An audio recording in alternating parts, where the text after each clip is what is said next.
நான் உளுந்தங்கஞ்சி தான் பண்ண போகிறேன். அதுக்காக தான் நல்ல கருப்பு உளுந்து அரிசி சேர்த்து நல்லா வறுத்து ஆற விட்டு வச்சுருக்கேன்.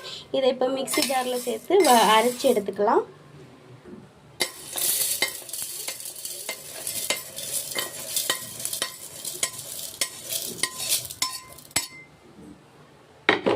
நல்லா மிக்ஸி ஜாரில் போட்டாச்சு. கூடவே 2 ஏலக்காயும் போட்டு அரைச்சி எடுக்கலாம்.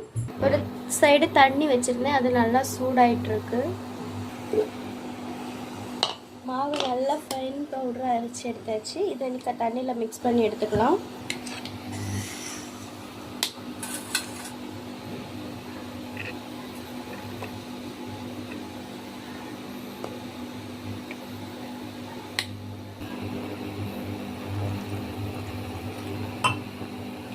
நிறைய தண்ணி விட்டு நல்லா மிக்ஸ் பண்ணிக்கலாம், கட்டி இல்லாமல்.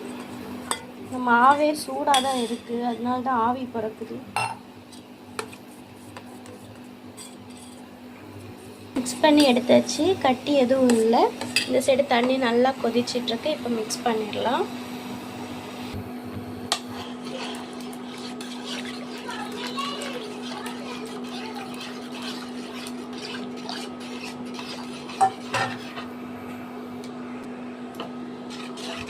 நல்லா மிக்ஸ் பண்ணிக்கலாம். ஸ்டவ் ஸ்லோவாகவே இருக்கட்டும். கொஞ்சம் நல்லா திக்காய் வந்திருக்கு, இப்படியே இருக்கட்டும். சரி, இப்படியே ஆஃப் பண்ணிடலாம்.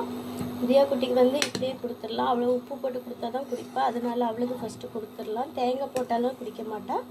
இதில் வந்து அதுக்கப்புறம் வந்து எங்களுக்கு தேங்காயும் சர்க்கரை, வெள்ளை சர்க்கரை தான் போடுறேன். என்கிட்ட வேறு கருப்பட்டியும் இல்லை, நாட்டு சர்க்கரையும் இல்லை. நல்ல வெள்ளை சர்க்கரை தான் இதில் போட போகிறேன். இதில் எங்களுக்கு வந்து வெள்ளை சர்க்கரை போட்டேன். தியா குட்டிக்கு நான் எடுத்து வச்சுட்டேன். சர்க்கரை கரையட்டும். இதில் இப்போ கோகோனட் போட்டுக்கலாம், எங்களுக்கு மட்டும். தியா குட்டிக்கு வேண்டாம், அவள் சாப்பிட மாட்டா தேங்காய் போட்டால், அதனால். இப்போ ரெடி ஆகிடுச்சி. இனி ஆஃப் பண்ணிட்டு சூடோடு சர்வ் பண்ணிடலாம்.